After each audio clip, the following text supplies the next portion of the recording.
the larger artifacts may have been sold to. And of course, that's what we're hoping for. So that's kind of where we are. When you were over in Ohio and you looked at those earth mounds over there, L.A., I know the archaeologists over there attribute that to the Hopewell culture, the Native Americans over there. But when you were over there, you were at the conference, the Nephilim conference, I believe, and there was other people there. They were investigating the Ohio mounds, the topic of the Nephilim. What was the general consensus from people looking outside the box on these Ohio mounds? Is it related to the Hopewell culture at all? Well, in my opinion, it's just the whole Hopewell, Allegwe, all this is just man-made names. The Native Americans don't even know who these people were. They predate the Native American tribes. They have a much greater sophisticated culture, with all due respect to the Native Americans, than the Native Americans do. They worked in copper. They created these large, very large mound works, the Circle Mound, over 1,200 feet in diameter. Some of these walls are 20 feet, and the dirt is hauled, from miles away sometimes, and compacted. And this thing is also a henge. A henge is a circle, but with a waterway in the interior. And this has a waterway all around the circle. I mean, how does a hunter-gatherer culture create an edifice like this, and for what purpose? And Native American will be the first to say that we didn't do this. Just like I believe in Cahokia, outside of St. Louis, this is not Native American mound works. This is something else. This, I believe, Aaron, is fallen angel technology, which is being used once again to set up some sort of a grid in what they had the first time. This grid is very primitive, but it can only really be appreciated from the air. So when you're down in the Circle Mound, which then connects to the Octagon Mound, over a mile away, there's no way to see what you're looking at. It's fascinating that there is still these questions that are unanswered that I think back, even 200 years ago, that the evidence was not being suppressed. And then now, for some reason, now they're starting to suppress it because of the implications of the evidence. And we see this all the time in this area of forbidden archaeology that just covers up they bury it, they cover it up, they discredit it, whatever they need to do, because it really cuts against the grain of the mainstream. And so they don't want people knowing about it. What other evidence is there, L.A., in your research on the Nephilim, other than the Ohio mounds? Is there any other evidence in North America?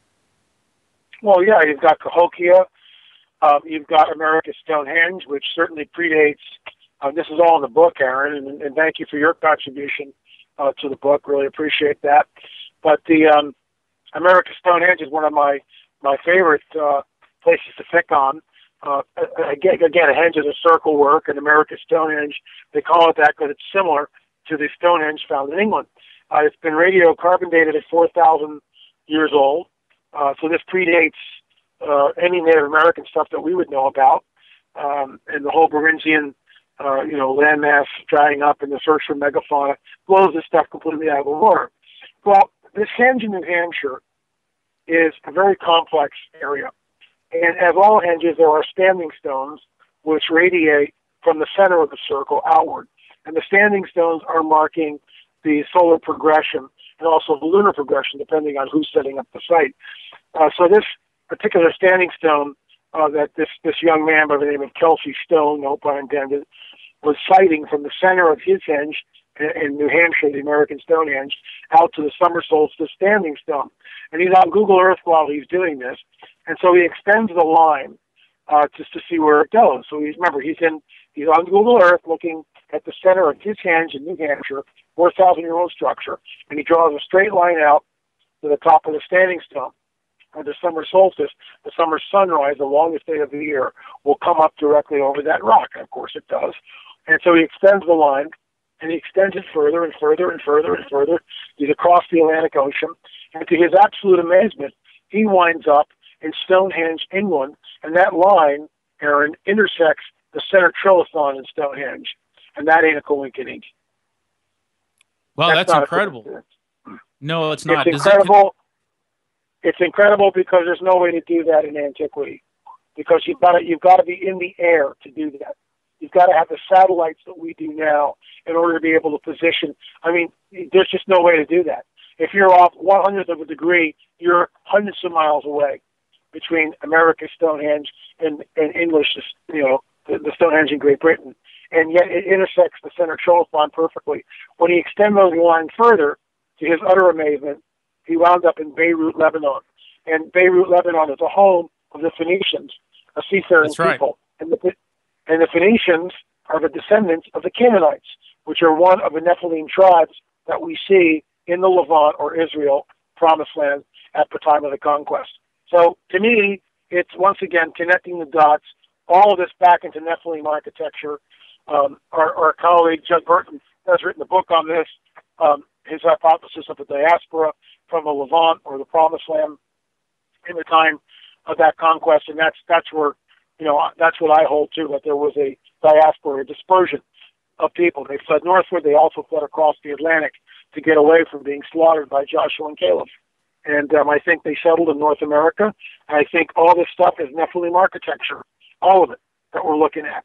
And this is, the reason why it's forbidden archaeology, because it goes up against the Darwinian paradigm, which is held sacrosanct in both academia and the scientific community. And this could blow the lid off of it. And that's why this book, On the Trail of the Nephilim, quite frankly, could be very explosive. Already we're getting stirring the pot from even from the Christian side right now, which is sort of interesting. But it'd be very interesting to see what happens when it becomes, if it becomes widely read and disseminated, just how the rebuttals will come. Because look, I'm not lettered.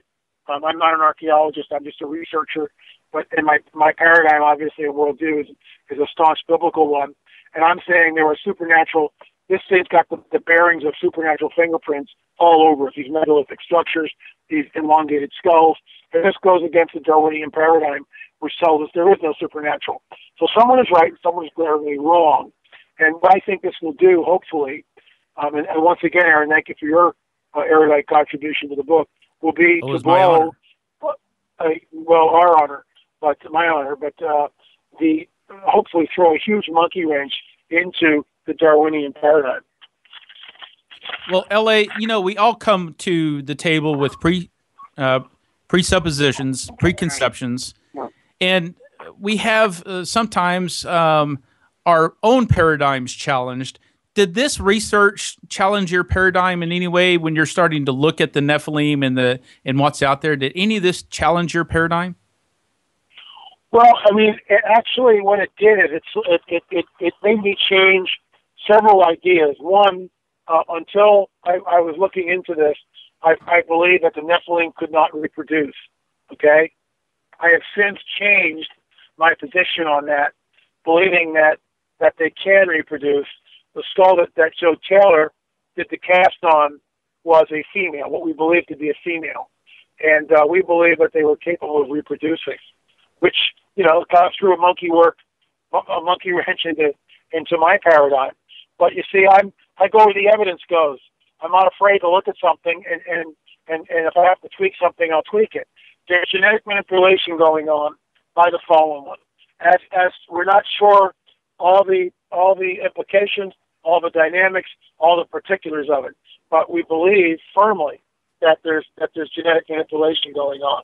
And of course, this ties right into what we actually saw in Paracas and down in Peru. There's genetic manipulation going on. He did it in the days of Noah. He's doing it again in the days after Noah, 3,500 years ago. He's doing it again in the Nephilim tribes are there with the conquest of Canaan. So, look, all this has been sort of hidden under the radar for centuries, literally centuries. And now in modernity, we have the ability to travel. I mean, go back 150 years ago, take you months to sail to Peru. Months, very long, tiring, arduous journey. And now it's like, 8 hours later, I'm in Lima from Los Angeles. And that's just incredible. So it affords us the ability to be able to go and explore these ancient sites and, do research. Yeah. Well, my co-author on the book that I wrote, Dr. McDaniel, suggests that there was an angel-animal hybrid going on back in the past and probably now. What are your thoughts on that, on angel-animal hybrids or angel-human hybrids? Is that part of the Nephilim? Is that what's going on here?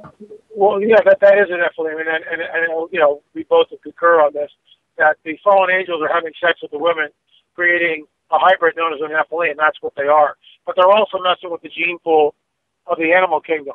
And I believe these chimeras, which we see like minotaurs, centaurs, all this kind of stuff, fawns, are back again. And the idea that we read in Drudge Report last summer, 150 chimeras destroyed in British labs. Oh, thank you. I feel so much safer. A chimera is a human-animal mix, and we're able to do this with the genome now. And so we are in the days of Noah. See what I mean? It's like, it's slightly different, but we're there. They're creating chimeras just like they were in the days of Noah. We're doing it. So it's all coming back. It's all here. And by the way, just a note to your producer, I'm on this one particular road. I might lose you. It usually cuts out here. Call me back no less than 30 seconds, and we'll come right back on.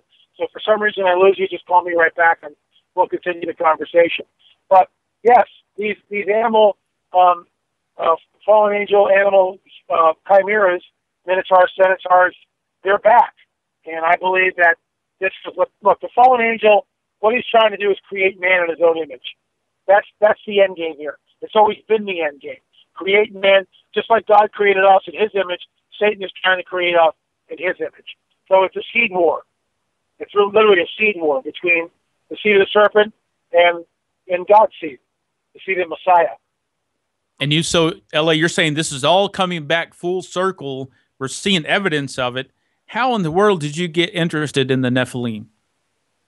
Well, this goes back almost 30 years when a friend of mine asked me about if there were extraterrestrials, would they believe in God? And I had no answer for that. I went down to the bookstore, and they sort of looked at me weird, but they took me over. They had one book. It was by Dr. I.D.E. Thomas. And I received my honorary doctorate from Dr. I.D.E. Thomas for my work on the Nephilim. But his book was groundbreaking for me. It's called The Omega Conspiracy. And all of us have cut our teeth on that book. We owe a great debt to the man. He's now 93 and suffering with a debilitating disease of Alzheimer's. And so he's not there anymore, literally. And it's very tragic to see that.